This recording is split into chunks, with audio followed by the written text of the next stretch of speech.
Hello and welcome back to Rage Gaming and more Monster Hunter Wilds talk. Today we're taking a look at what's behind me, the Wounded Hollow, aka the arena of Monster Hunter Wilds. It's an interesting location because there's a lot more potential here than we've had with arenas in the past, and yet they're doing significantly less with it than we'd like, or at least what we'd expect. But there might be details you weren't aware of that could be useful to know for this arena, especially with Update 1 bringing new features, and in that, hopefully, also an update to the arena. So let's get into it. So let's start this talk about the arena with what's actually available in the arena right now. Once you unlock this location, you'll have a single makeshift camp, which does have kind of the expected features that you'd want from a camp, but not all of them. We can mess with our item box, we've got changing equipment, and we can mess with our palico, but that's it. Obviously, in this game, thankfully, we can cook and do that system wherever we are, just by pulling out the old portable barbecue grill, which allows us to do that feature here anyway, so I guess it doesn't really matter. But it is interesting that you can't do that here. There's also no NPCs here except for Alma, who obviously joins you wherever you are anyway,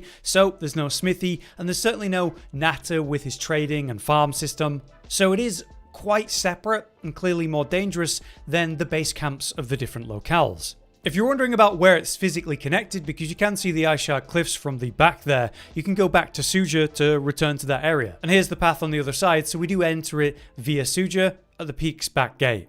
It is a pretty unique location, even though there's not a lot going on inside of the arena in its current state. If we pull up the map, you can see that it's kind of a rectangle in shape, with some things around the environment like these vigor mantles and a couple of the pod types to use. There are also 2 crumbling pillars, as it states, which are destructible. If you get the monster to slam themselves into it, it will bring them down. But, you know, compared to other arena systems and environments like this, there isn't anything too special like dropping a boulder or anything like a dragonator or man-made structures of that kind for trap purposes. We do have the gate though, which will raise the gate for a total of 90 seconds. This is useful and important because when you're dealing with multiple monsters, you want to be able to separate them to make this a lot easier to deal with. You can also use the seikret to climb over the gate, going on either side if you do make a mistake, via these 2 specific spots where they've kind of got like a rope path outlining that climbable section. Now, unfortunately, you can't climb the gate yourself, but the fact that we can do it on the seikret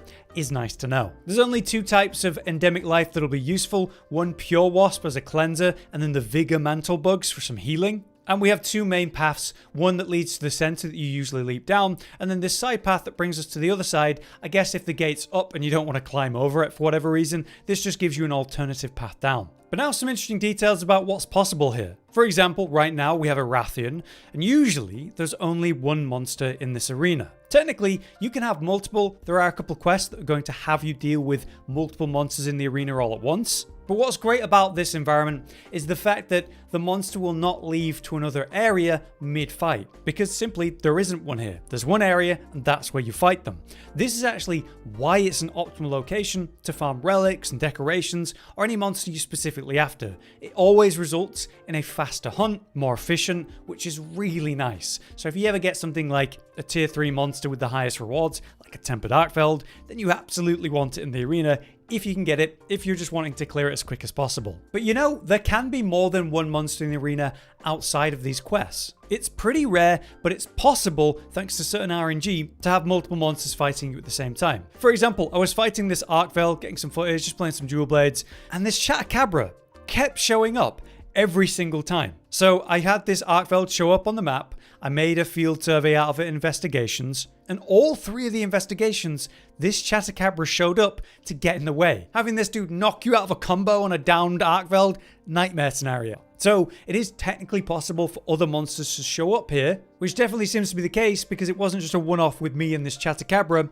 There was this popular clip posted on Twitter where they're dealing with a gore, just a normal gore, and then a tempered arkveld essentially invades in the middle of their arena, which apparently caused 3 carts. So be wary in the arena, multiple monsters can show up.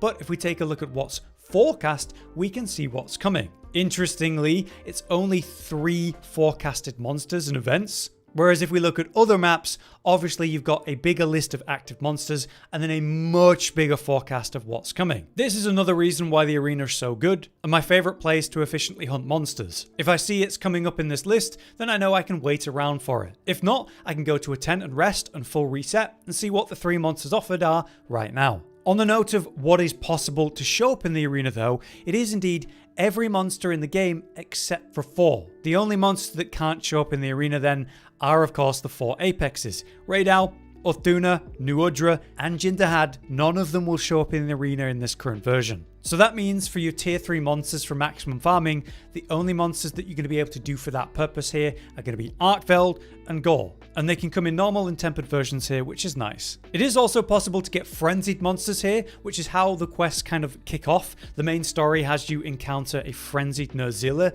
in the arena, and that's how we introduce ourselves to the map. But at the moment, frenzied monsters aren't exactly that exciting. They're quite weak for some reason. Anyway, you can't get anything like guardian monsters here either, as another kind of caveat to that.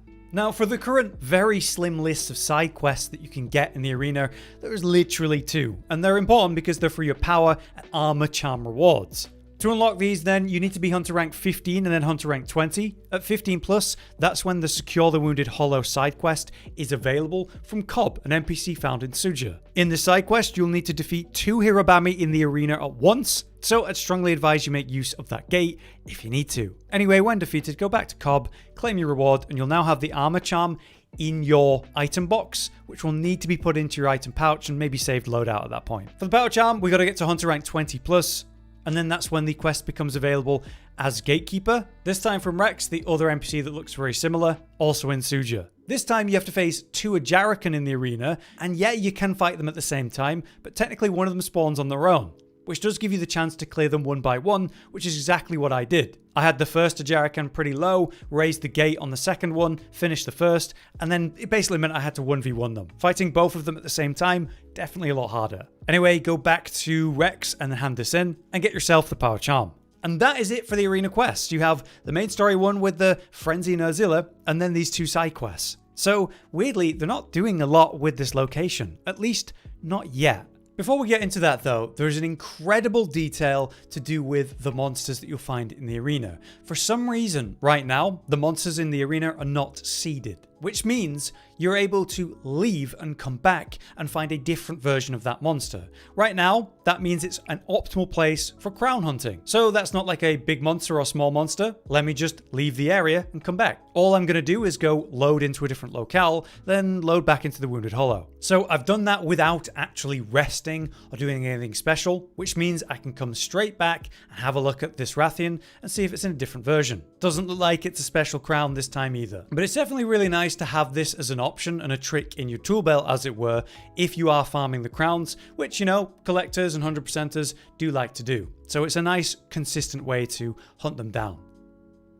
There you go, perfect example. So I just did this a total of 4 times. And as you can see, we have a crown Rathian. This is the biggest one that I found. Oh, and something I should have mentioned in regards to the crown farming, you can save that crown as an investigation. So once you found the one that you want, you open the map, save it as an investigation quest. That gives you 3 copies of this hunt, which means you'll have 3 copies of that crown, meaning you can share that investigation with your friends. And that's why doing this system in a group can help you farm out the crowns you want really effectively. But one more thing that I want to talk about in the arena is this, where we're looking at the back of the arena, looking towards where the iceshard cliffs are in the background, all this rubble, an interesting little cave that seems to lead somewhere that we can't go down yet. But up to the top left is this massive, massive skeletal jaw, even head, this skull of some sort of giant monster. And so right now it is assumed that that is the skull of a dead Dalamadur, which is essentially a giant serpentine elder dragon that was first a monster you'd fight in 4th generation. Actually, it appeared in 5th generation as well, but not in a living form. There are a bunch of body parts, including multiple skulls, it would seem, back in the Rotten Vale in World. So they've done stuff like this before, where they've had bodies of giant creatures like that, and then not actually brought that monsters to the game. It doesn't mean it's here just because we've got a body of one in the arena. But it is pretty cool that they've chosen to do this. And of course, they could choose to do something with it, with the giant Leviathan skeleton they've got working with dahaad. Dalamadur would just be on a grander scale. Though obviously it's a bit different. It's like a snake-style elder dragon rather than a leviathan. I'm sure they could use the same mechanics or workings of these skeletons of leviathans they've made to go down that route. Maybe in the expansion, who knows? But it would be really cool if they actually did something with this.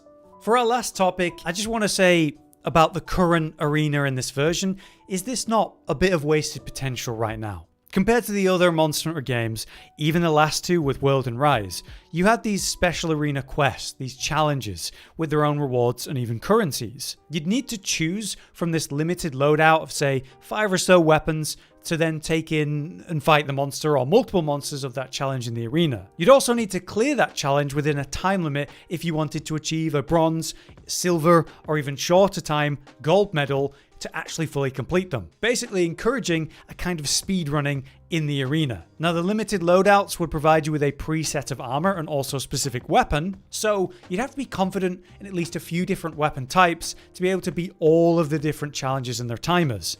Like let's say you only play longsword and then the next challenge wasn't offering a longsword loadout, it would force you to learn a different weapon and engage with the other weapons so that you could actually get a bronze, silver, or gold medal in a good time. And I think that was an awesome concept to encourage people to try more than one weapon. With the arena there and existing in its current state, it does feel weird not having those challenge quests. But maybe in Update 1 or event quests or something, maybe it's coming. It's already there, so they could include it at a later date. But yeah, that's currently everything I know about the arena. I hope that was useful or just interesting. If you could add anything to this topic of the arena, let us know. But for now, I've been Hollow, you've been you, and thanks for watching. Josh, Cotton, and Hollow with the videos, dropping the humor like a hammer on your tippy toes, bringing entertainment on a daily arrangement to take our insanity and turn it into entertainment. Yes, I said entertainment twice, to reiterate that it is nice to look into your faces on a mostly daily basis when you let us in your homes to make the whole world a stage. Goodbye.